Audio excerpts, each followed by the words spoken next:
Question 1. While performing CPR on an adult, a second rescuer arrives with an AED. What is the most appropriate action for the second rescuer to take immediately?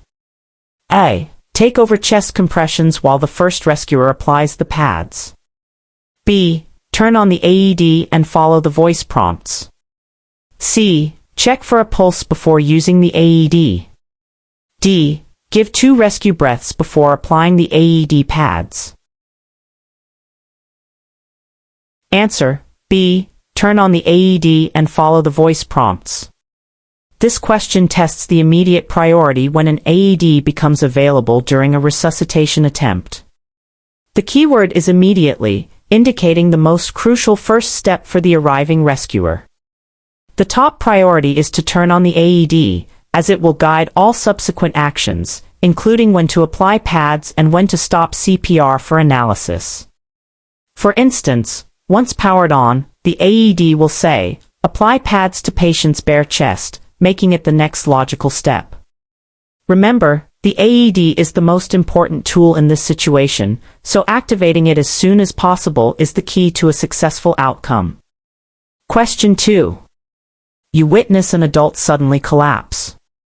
After confirming the scene is safe and checking for responsiveness, you find the person is not breathing and has no pulse. You have sent someone to call 911 and get an AED. What is your next action? A. Perform a head tilt chin lift and give 2 rescue breaths. B. Begin chest compressions at a rate of 100 to 120 per minute. C. Wait for the AED to arrive before doing anything. D. Place the person in the recovery position. Answer: B. Begin chest compressions at a rate of 100 to 120 per minute. This question assesses your understanding of the critical first step in CPR for an adult in cardiac arrest. The clues are that the victim is unresponsive, not breathing, and help has been summoned. High-quality chest compressions are the cornerstone of CPR and must be started immediately to circulate oxygenated blood to the brain and other vital organs. Delaying compressions to give breaths or wait for the AED reduces the chance of survival. A good way to remember this is CAB, compressions, airway, breathing. Always start with compressions. Question 3. What is the correct compression to ventilation ratio for true rescuer CPR on a 6-year-old child? A. 30 compressions to 2 breaths. B. 15 compressions to 2 breaths. C. 30 compressions to 1 breath. D. 15 compressions to 1 breath. Answer: B. 15 compressions to 2 breaths. This question tests your knowledge of the specific CPR ratio for true rescuer child CPR, which differs from single rescuer CPR. The key details are true rescuer and child, which trigger a change in the standard protocol. When 2 trained rescuers are present for a child or infant, the ratio changes to 15 to 2 to provide more frequent oxygenation, as respiratory issues are a more common cause of cardiac arrest in children. For a lone rescuer, the ratio would be 30 to 2, the same as for an adult. Think of it this way: with a partner, you can provide breaths more often for a child who likely needs that extra oxygen. Question 4. An AED is analyzing a patient's heart rhythm. What should all rescuers do during the analysis phase? A. Continue chest compressions. B. Prepare to deliver rescue breaths. C. Stand clear of the patient. D. Check for a carotid pulse. Answer: C. Stand clear of the patient. This question focuses on safety and proper procedure during AED operation. The keyword is analysis phase, a critical moment when the AED is detecting the heart's electrical activity. It is essential that no one touches the patient during analysis, as movement can interfere with the AED's reading and lead to an incorrect assessment. For example, if someone is doing compressions, the motion could trick the AED into not recognizing a shockable rhythm. A simple and vital rule to remember is, when the AED says analyzing, Everyone stops and stands clear. Question 5. You are performing CPR on an infant with a coworker. What is the recommended chest compression technique when two rescuers are present? A. Two-finger technique on the center of the chest. B. Heel of one hand on the lower half of the breastbone. C. Two-thumb encircling hands technique. D. Both heels of the hands, one on top of the other. Answer: C. Two-thumb encircling hands technique. This question assesses the preferred method for high-quality infant compressions in a two-rescuer scenario. The key elements are infant and two rescuers, which point to a specific, more effective technique. The two-thumb encircling hands technique, where one rescuer's hands wrap around the infant's chest with thumbs compressing the sternum, is preferred because it generates better blood flow and allows for a more consistent compression depth. The two-finger technique is acceptable, but primarily used for single rescuer CPR. Think of the encircling hands as a more stable and powerful way to perform compressions when you have a partner to manage the airway. Question 6. What is the primary purpose of allowing for full chest recoil between compressions? A. To prevent rescuer fatigue. B. To make compressions more comfortable for the patient. C. To allow the heart to adequately refill with blood. D. To help the AED pads stick to the chest. Answer: C. To allow the heart to adequately refill with blood. This question tests the understanding of a critical component of high-quality CPR, chest recoil. The keyword is primary purpose, asking for the physiological reason behind this action. Allowing the chest to return to its normal position between compressions is just as important as the compression itself because it creates a negative pressure that allows the chambers of the heart to fill with blood. Without adequate refilling, the next compression will not circulate enough blood to the brain and other organs. Remember, each compression is a pump out, and each recoil is a pump in. You need both to work. Question 7. You need to use an AED on a person with a hairy chest, and the pads are not sticking properly. What is the best course of action? A. Press the pads down firmly and continue. B. Shave the chest area with the razor from the AED kit, then reapply new pads. C. Pour water on the chest to help the pads stick. D. Place the pads directly over the hair. Answer: B. Shave the chest area with the razor from the AED kit, then reapply new pads. This question addresses a common real-world barrier to effective AED use. The clue "pads are not sticking properly" indicates a problem that must be solved for the AED to work. The AED pads must make firm contact with the skin to deliver an effective shock. Thick chest hair can prevent this. Most AED kits include a razor for this exact purpose, so you should quickly shave the areas where the pads will be placed and then apply a fresh set of pads if available. An easy way to remember is, for the electricity to connect, the pads must connect. Question 8. What is the recommended depth for chest compressions on an adult? A. At least 1 inch 2.5 centimeters. B. At least 2 inches 5 centimeters. C. Approximately 1.5 inches 4 centimeters. D. As deep as you can possibly go. Answer: B. At least 2 inches 5 centimeters. This question tests your knowledge of a specific, critical parameter for high-quality adult CPR. The keyword is depth, a number you must memorize for the exam. For an adult, compressions must be at least 2 inches 5 centimeters deep to be effective at squeezing the heart and circulating blood, but not deeper than 2.4 inches 6 centimeters to avoid injury. For example, compressions that are too shallow will not create enough pressure to move blood to the brain.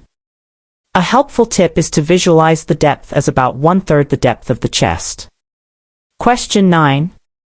An 8-month-old infant is eating and suddenly begins to cough forcefully. The infant is still able to make sounds and appears to be breathing. What should you do? A. Administer 5 back slaps and 5 chest thrusts. B. Perform a finger sweep of the mouth. C. Begin CPR immediately. D. Encourage the infant to continue coughing and stay with them. Answer: D. Encourage the infant to continue coughing and stay with them. This question assesses your ability to differentiate between a mild and a severe airway obstruction. The key clues are cough forcefully and able to make sounds, which indicate a mild obstruction where air is still moving. In this situation, the infant's own cough is the most effective way to clear the object, and intervening with back slaps could make the situation worse. Your role is to stay with the infant and be prepared to act if the obstruction becomes severe. The infant can no longer make noise or breathe. Remember, if they can cough or cry, you let them try. Question 10. You are giving rescue breaths to an unresponsive adult victim using a bag mask device.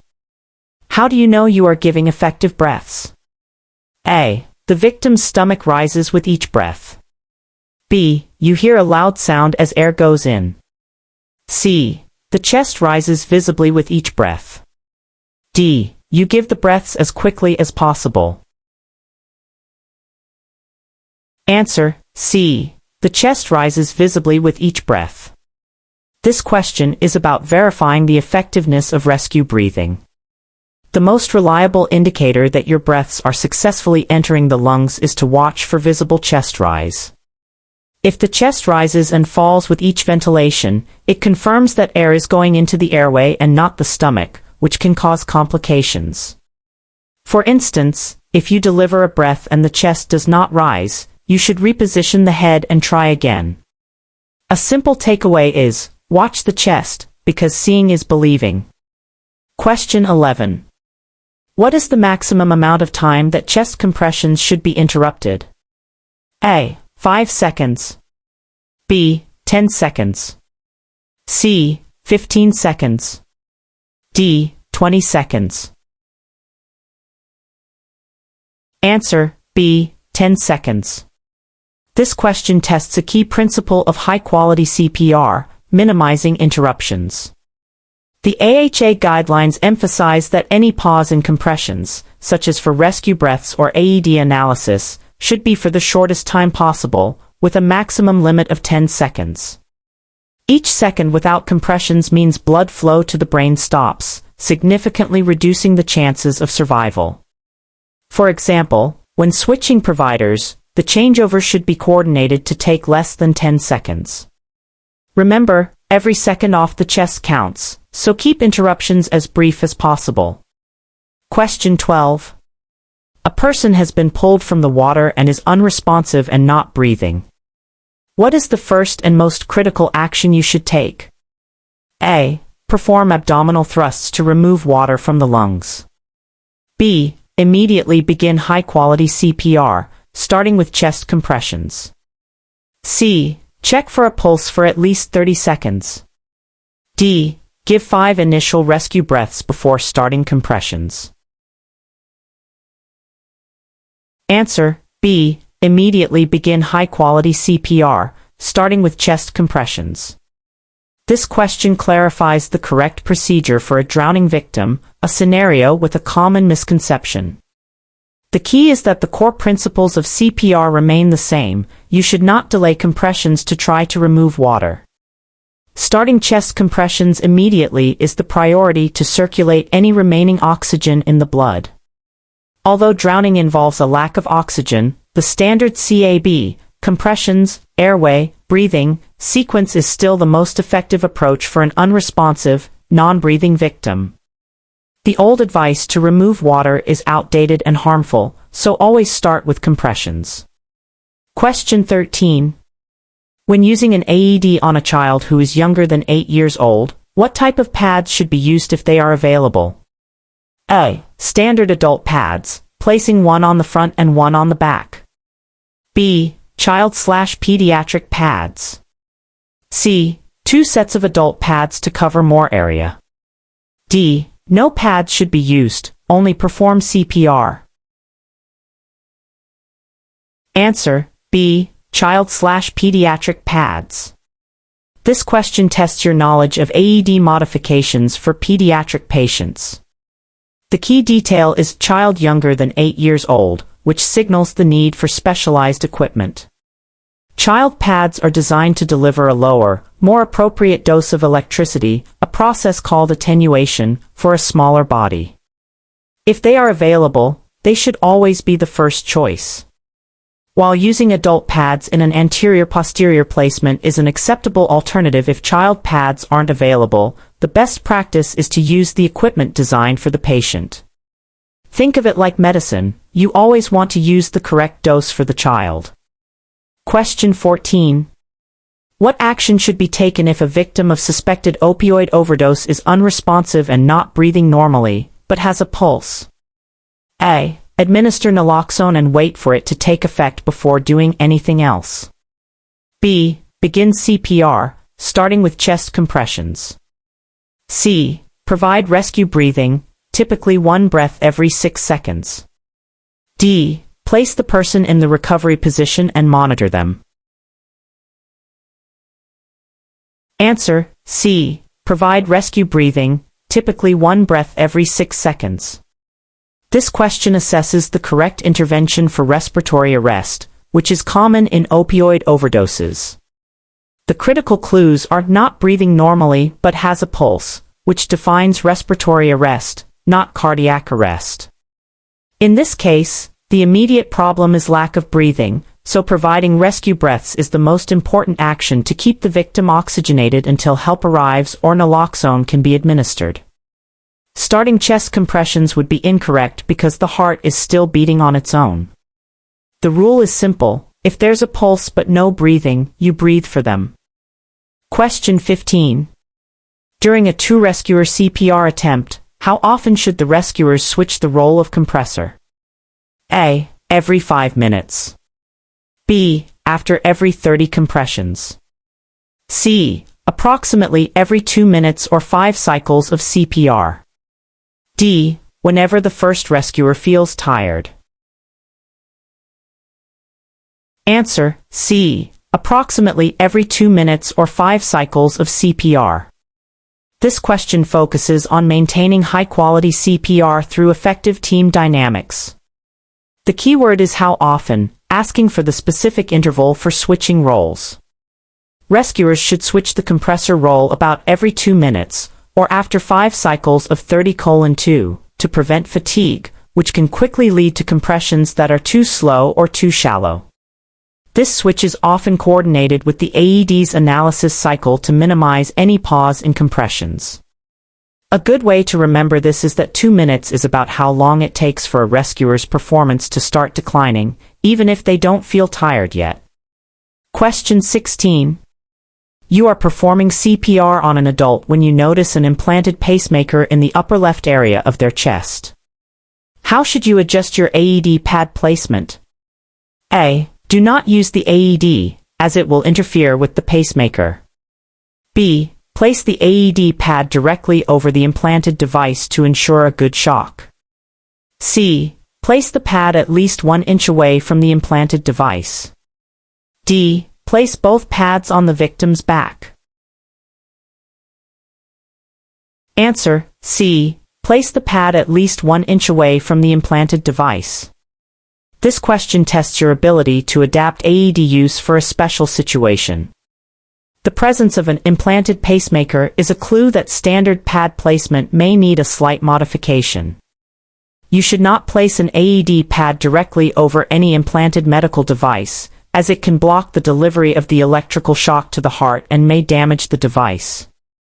The correct procedure is to place the pad at least 1 inch to the side of the lump, ensuring it still adheres to the proper upper right chest location. The key is to avoid the device, not avoid using the AED entirely. Question 17. A conscious adult is choking and cannot speak, cough, or breathe. What is the first intervention you should perform? A. Encourage them to cough harder. B. Perform a blind finger sweep. C. Administer abdominal thrusts, the Heimlich maneuver. D. Begin chest compressions. Answer C. Administer abdominal thrusts, the Heimlich maneuver. This question assesses the appropriate response to a severe airway obstruction in a conscious adult. The clues, cannot speak, cough, or breathe, indicate a severe blockage that requires immediate action. For a conscious victim in this state, abdominal thrusts are the recommended first-line treatment to dislodge the object. A blind finger sweep is dangerous as it can push the object further down, and chest compressions are reserved for when the person becomes unresponsive. Remember, if no air can get in or out, you must act forcefully with abdominal thrusts. Question 18. After delivering a shock with an AED, what is the immediate next step? A. Check for a pulse to see if the shock was successful. B. Give 2 rescue breaths. C. Resume chest compressions immediately. D. Wait for the AED to reanalyze the heart rhythm. Answer C. Resume chest compressions immediately. This question tests a critical step in the chain of survival that maximizes the benefit of an AED shock. The keyword is immediate next step after a shock. It is vital to resume high-quality chest compressions right after a shock is delivered, without pausing to check for a pulse. This is because the heart may need a period of CPR to start beating effectively again, and any delay reduces the chance of success. The AED will instruct you when it is time to reanalyze, typically after 2 minutes of CPR. A good tip is to remember that the shock stuns the heart, and compressions help it restart. Question 19. While performing single rescuer CPR on an adult, you must provide rescue breaths. What is the correct technique for opening the airway before giving breaths?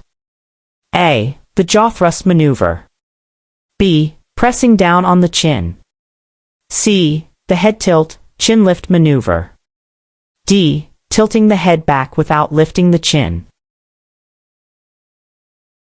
Answer C. The head tilt, chin lift maneuver.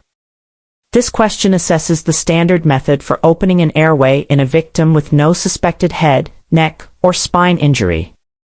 The head tilt, chin lift is the primary technique taught in CPR for this situation. This maneuver works by tilting the head back with one hand on the forehead and lifting the chin with the other, which pulls the tongue away from the back of the throat and opens the airway. The jaw thrust is a specific technique reserved for when a spinal injury is suspected. For most cases, the head tilt, chin lift is the simple, effective way to ensure your breaths can get in. Question 20. A person is unresponsive and you hear them taking occasional, gasping breaths. What is the most appropriate interpretation and action? A. The person is recovering, place them in the recovery position. B. The person is breathing adequately, monitor them until help arrives. C. These are agonal gasps, and you should start CPR immediately. D. The person has a mild airway obstruction, encourage them to cough.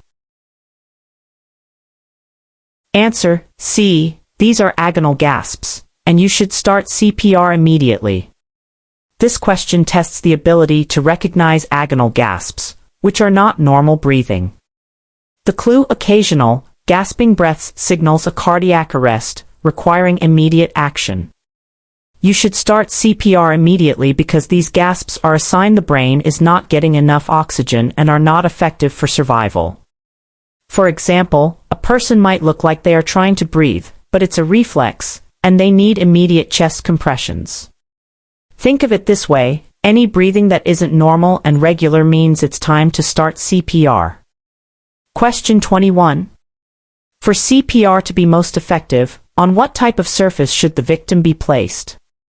A. A soft surface, such as a bed or sofa. B. An inclined surface with the head slightly elevated. C. A firm, flat surface. D. Any available surface is acceptable. Answer C. A firm, flat surface. This question focuses on an environmental factor crucial for high-quality CPR. The concept being tested is the physics of chest compressions. To effectively compress the chest to the required depth and pump blood from the heart, the victim must be on a hard surface like the floor or a backboard. If the victim is on a soft surface like a mattress, the force of the compressions will be absorbed by the mattress instead of compressing the chest, making the CPR ineffective. Always remember, a firm surface provides the necessary resistance for your compressions to work. Question 22. When performing true rescuer CPR on an adult with an advanced airway in place, what is the correct procedure for providing ventilations? A. Continue with a ratio of 30 compressions and 2 breaths. B. Stop compressions to give 2 breaths every 30 seconds.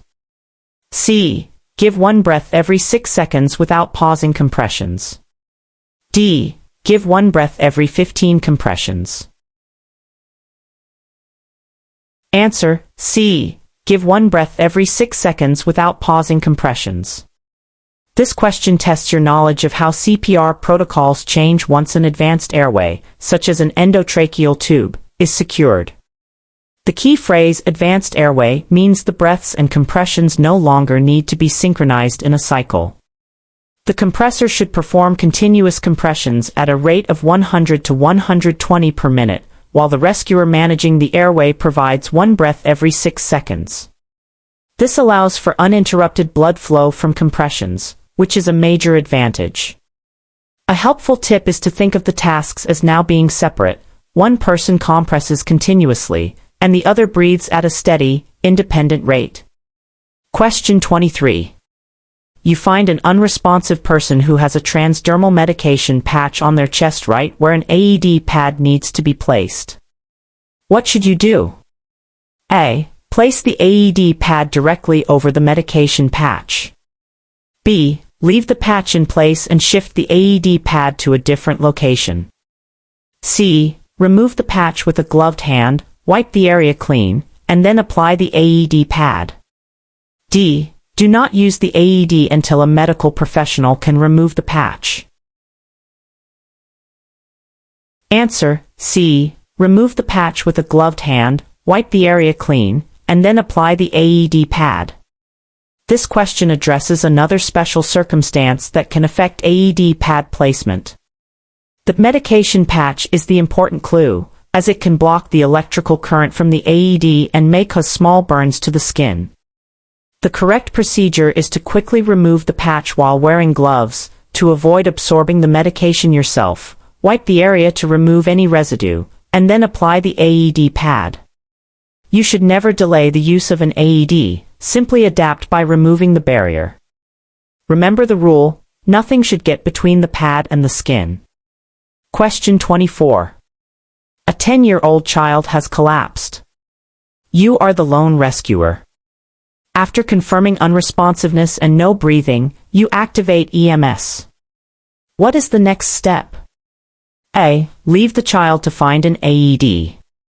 B. Begin CPR with a 30-to-2 compression to ventilation ratio. C. Provide 5 rescue breaths before starting compressions. D. Begin CPR with a 15-to-2 compression to ventilation ratio. Answer: B. Begin CPR with a 30-to-2 compression to ventilation ratio. This question tests your knowledge of the correct single rescuer CPR ratio for a child. The keywords are 10-year-old child and lone rescuer. For any lone rescuer performing CPR on a victim of any age, adult, child, or infant, the universal ratio is 30 compressions to 2 breaths. The 15-to-2 ratio is only used for children and infants when a second rescuer is present to help. An easy way to remember this is, if you're on your own, the number is always 30:2, no matter the age of the victim. Question 25. What is the most critical component of performing high-quality CPR? A. Giving rescue breaths that make the stomach visibly rise. B. Compressing the chest to the correct depth and at the correct rate. C. Checking for a pulse after every cycle. D. Ensuring the airway is opened with the jaw thrust maneuver. Answer: B. Compressing the chest to the correct depth and at the correct rate. This question asks you to identify the absolute foundation of effective CPR. While all parts of CPR are important, the guidelines emphasize that high-quality chest compressions are the most critical factor in determining a positive outcome.